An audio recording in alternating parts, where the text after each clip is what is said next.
आज हमारे साथ हैं आचार्य महेश कनेरू जी और आज हम जानेंगे इनसे सनातन धर्म के बारे में, साथ ही वेद के बारे में।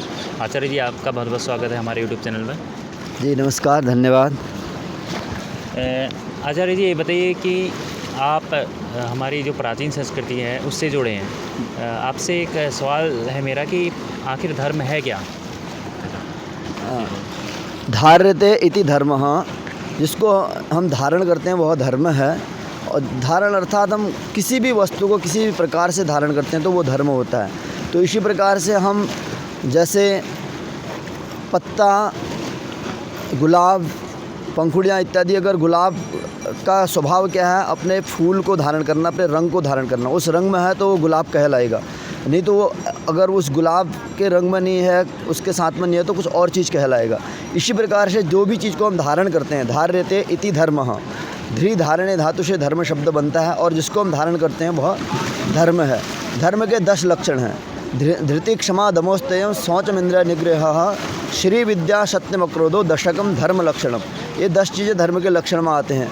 क्या है? धृति ही यानी धैर्य होना, क्षमा अपने अंदर क्षमापन होना, धृति क्षमा, दमोस्तेयम दम, शौच यानी अंतर और बहिर् स्वच्छता होना, शौचम इंद्रिय निग्रह इंद्रियों का निग्रह करना, ध्री श्री विद्या श्री का होना और विद्या का होना, दशकम धर्म लक्षणम। ये 10 चीज़ें जो हैं धर्म के लक्षण के अंतर्गत बताई जाती हैं। और अपना धर्म मतलब जिस चीज़ को हम धारण करते हैं वही धर्म है। ध्री धार्यते इति धर्म। जो हमारी भारतीय संस्कृति है उसमें हिंदू धर्म कहा जाता है कि हिंदू धर्म है या फिर सनातन धर्म है, और यह कितना प्राचीन है, यह कहाँ से है, थोड़ा सा बताइए। सनातन धर्म बहुत प्राचीन धर्म है और इसको हम अनादिकाल से आया बोलते हैं। जो सत्य है वही सनातन है, अर्थात सत्य निरंतरता है। जो 3 चीज़ों में बना होता है भगवान का जो स्वरूप है, सच्चिदानंद रूपाय विश्वोत्पत्त्यादि हेतवे तापत्रय विनाशाय श्री कृष्णाय वयम नमः। अर्थात सत घन, चित्त घन, आनंद, ये 3 स्वरूप से भगवान बने हैं, जिसमें सत्यता निरंतरता हो, चित्त यानी चैतन्यता हो, और आनंद यानी जिसमें हर हमेशा हैप्पीनेस, खुशी हो, वो भगवत स्वरूप है। वैसा ही हमारा जो सनातन धर्म है जिसमें निरंतरता है, जो अनादिकाल, उसका कोई समय निर्धारित नहीं है। फिर भी अभी जो सिंधु सभ्यता इत्यादि से हमें जो वर्णन प्राप्त होता है उसमें हमें इसको 700 ईस्वी पूर्व, 500 ईस्वी पूर्व और 7,000 साल पुराना, सबसे पुराना धर्म हिंदू धर्म को ही सिंधु सभ्यता के अनुसार भी माना जाता है। जो मध्यकालीन इतिहास या प्राचीनकालीन इतिहास में आप ले लीजिए, अभी आधुनिक इतिहास में भी लें तो सबसे प्राचीन धर्म सत्य सनातन हिंदू धर्म ही है। और हिंदू धर्म में जो है आपको दिखेगा कि सर्वे भवन्तु सुखिनः, सर्वे सन्तु निरामयाः, सर्वे भद्राणि पश्यन्तु, मा कश्चित् दुःख भाग् भवेत्। यानी वो सबके कल्याण, सबके सुख, सबकी समृद्धि के लिए भावना रखता है और सत्य पर निरंतर चलता है। वही सत्य सनातन धर्म है और अति प्राचीन है, मतलब इसका समय बता पाना सुनिश्चित नहीं है। और आपका पूछना था कि ये कहाँ से आया। देखिए, हमारी जो सनातन परंपरा है, सनातन धर्म है, वो आदि नारायण से आया। आपको एक श्लोक प्राप्त होगा उपनिषद इत्यादियों में, नारायण समारंभम रामानंदाय मध्यमाम अस्मदाचार्य पर्यंताम वंदे गुरु परंपराम। एक तो ये प्राप्त होता है, और एक होता है कि नारायणम पद्म भवम वशिष्ठम शक्तिं च तत्पुत्र पराशरम च व्यासम शुकम गौड़ पदम महांतम गोविंद योगिंद्र मथा शिष्यम। अर्थात जो हमारे सनातन परंपरा वो आदि नारायण यानी विष्णु से है, और विष्णु अनादिकाल से हैं। और विष्णु के बाद क्या है? ब्रह्मा में आई, उनके नाभि कमल से ब्रह्मा उत्पन्न है। ब्रह्मा के बाद वशिष्ठ जी उनके पुत्र हुए, वशिष्ठ से उनके शक्ति, वशिष्ठ उनके पुत्र शक्ति हुए, शक्ति से पराशरा हुए, पराशरा से जो है वेदव्यास हुए, वेदव्यास से सुखदेव हुए, सुखदेव से गौड़पादाचार्य हुए, गौड़पादाचार्य से गोविंदाचार्य हुए, गोविंदाचार्य से अपने शंकराचार्य, आदिगुरु शंकराचार्य को सभी लोग भली भांति परिचित है, पूरा जगत जानता है।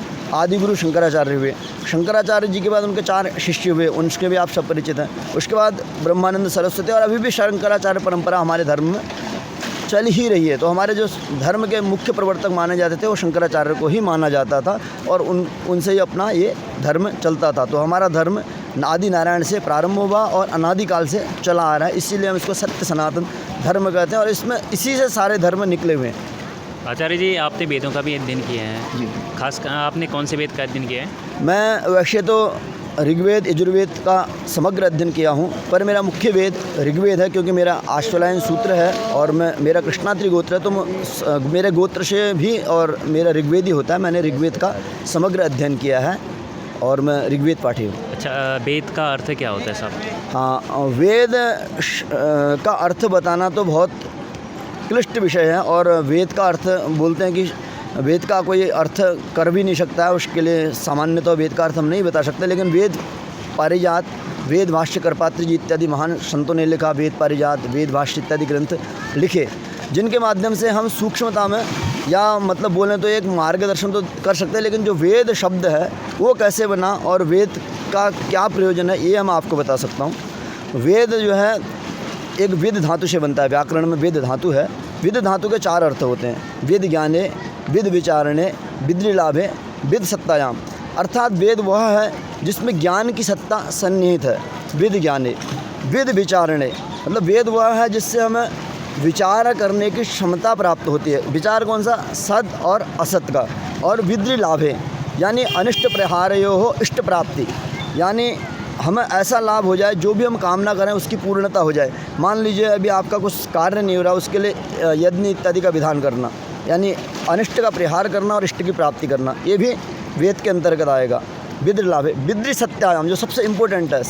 सत्यायाम मतलब जिससे समस्त चीज़ें चल रही है उसको हम सत्ता कहते हैं, यानी जिससे समस्त संचार, समस्त जीव, जड़, चेतन, अचेतन सब चल रहा है, जिसकी सत्ता से वह वेद है। तो वेद आत्मा का स्वर है और वेद आत्मा से ही है, वेद कोई बाहर का तो नहीं है। इसलिए हम बोलते हैं knowledge is structured in consciousness. तो ज्ञानम चेतनायाम निहितम, इसी को हम संस्कृत में बोलें तो सारा ज्ञान वेद में है, और वेद अपनी चेतना आत्मा में निहित है, और वहीं से वो स्पंदित होकर पूरे संसार को उत्सर्जन करते हैं, और वहीं से उनका अर्थ, इसलिए हम बोलते हैं कि उसका शब्दों में अर्थ करना संभव नहीं हो पाता है, क्योंकि आत्मा का स्वर का कोई अर्थ नहीं होता, उसका एक प्रभाव होता है। वेद ध्वनि का एक प्रभाव होता है, वेद घोष का एक प्रभाव होता है। जैसे हम वातावरण में करते हैं तो आप वैज्ञानिक रिसर्चों से देख सकते हैं, जहाँ वेद ध्वनि हो रही है, वेद अभ्यास हो रहा है, वहाँ पर आप हरियाली इत्यादि उगाइए और वहाँ साउंड वेद का बजाइए, और एक जगह वेस्टर्न कल्चर का बजाइए, तो आप देखेंगे जहाँ पर वेद ध्वनि हुई, जहाँ पर वेदों का अभ्यास हुआ, वहाँ की हरियाली इत्यादि प्रकृति में बहुत एक सामंजस्यता, सौहार्दता और सुंदरता बिखेरेगी। और वहीं जहाँ वेस्टर्न इत्यादि कल्चर का साउंड बजेगा, वहाँ वो चीज़ें नष्ट हो जाएंगी। वैज्ञानिक रिसर्चों के द्वारा देखा गया, मैंने आपको बताया। तो यानी वेद का अर्थ पक्ष पर हम नहीं जाते हैं, उसके ध्वनि पक्ष और उसके प्रभाव पक्ष पर हम अधिक महत्व देते हैं। इसलिए वेद को जो है स्वर विशेष पर ध्यान दिया जाता है। आपने वेदों का अध्ययन किया, इसके साथ ही आपने ज्योतिष भी की है, और इसके साथ ही आप ध्यान के भी टीचर हैं। तो बताइए कि किस तरह से आज के समय में, वर्तमान समय में जो अभी हम देखते हैं, हमारा जो है हमारी दैनिक दिनचर्या जो है बहुत कठिन हो चुकी है, लोग अवसाद से घिर चुके हैं। थोड़ा सा बताइए कि ध्यान से कैसे फ़ायदा मिलता है, और जो आपने ध्यान सिखाते हैं महर्षि महेश योगी के बारे में थोड़ा सा संक्षिप्त जानकारी बताइए। हाँ, देखिए, हम जो ध्यान सिखाते हैं वो ट्रांसेंडेंटल मेडिटेशन है, और बहुत सरल और सहज योगा है, जिसको आप महर्षि महेश योगी जी बोल रहे हैं, उनको तो आप भली भांति जानते ही हैं, और आप शायद सभी लोग उनसे परिचित हैं, क्योंकि उनने भारत स्तर पर नहीं बल्कि विश्व स्तर पर उनने ध्यान पर शोध की और रिसर्च की, और उनने दिखाया कि इससे क्या क्या फ़ायदा होता है। तो भावातीत ध्यान का मुख्यतः 4 चीज़ों पर फ़ायदा होता है। हमारी मानसिक शक्ति का विकास होता है, हमारी शारीरिक शक्ति का विकास होता है, हमारे सोशल बिहेवियर पर बहुत अच्छा प्रभाव पड़ता है, और हमारा एक सोशल बिहेवियर अच्छा होता है। और जो उसका मोस्ट इम्पोर्टेंट 3 पीस है, जो वाक्य है वो है वर्ल्ड पीस, यानी विश्व शांति। विश्व शांति पर भी वह कारीगर है और कार्य करता है।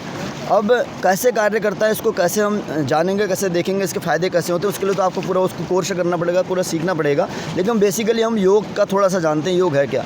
हम बोलते हैं कि भगवान कृष्ण ने देखे कैसी विषम परिस्थिति में योग का उपदेश दिया।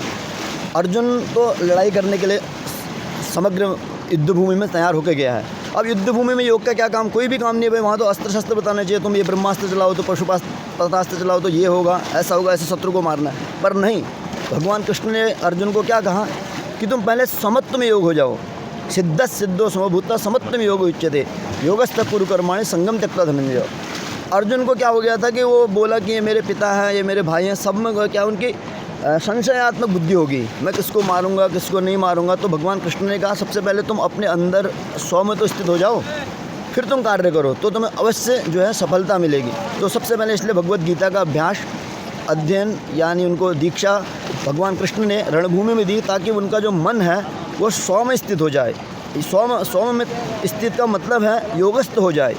योग का मतलब है त्रैगुण्य विषया विधा निस्त्रैगुण्यो भुवार्जुन निर्द्वंद्वो नित्य सत्वस्थो निर्योग क्षेम आत्मा, यानी तीनों गुणमय ये प्रकृति है। त्रैगुण्य विषया भेदा, तीनों गुणों से सब कुछ बना हुआ है। 3 गुण सत्व रज तम, त्रैगुण्य विषया निस्त्रैगुण्य भार्जन।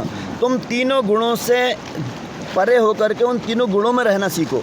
और कैसे हो जाओ? निर्योग क्षेम आत्मान, आत्मस्थ हो जाओ, निर्योग हो जाओ और सत्व में स्थित हो जाओ। तो वो कैसे होगा? वो समाधि से होगा। समाधि का मतलब क्या है?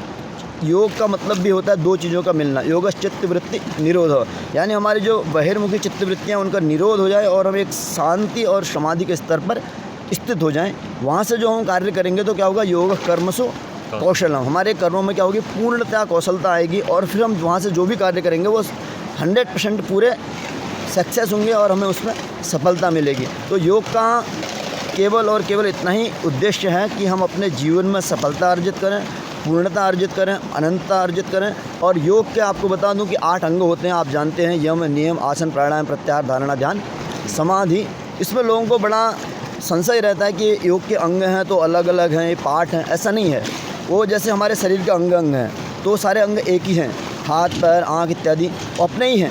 वैसे अष्टांग योग में भी वो सब एक साथ हैं। जैसे यम है, यम का फिर यम में बोले तो अहिंसा, सत्य, अप्रतिष्ठेय, अपरिग्रह एते यमाः। फिर नियम है शौच, संतोष, तपस्या, स्वाध्याय, ईश्वर प्रणिधानानि एते नियमाः।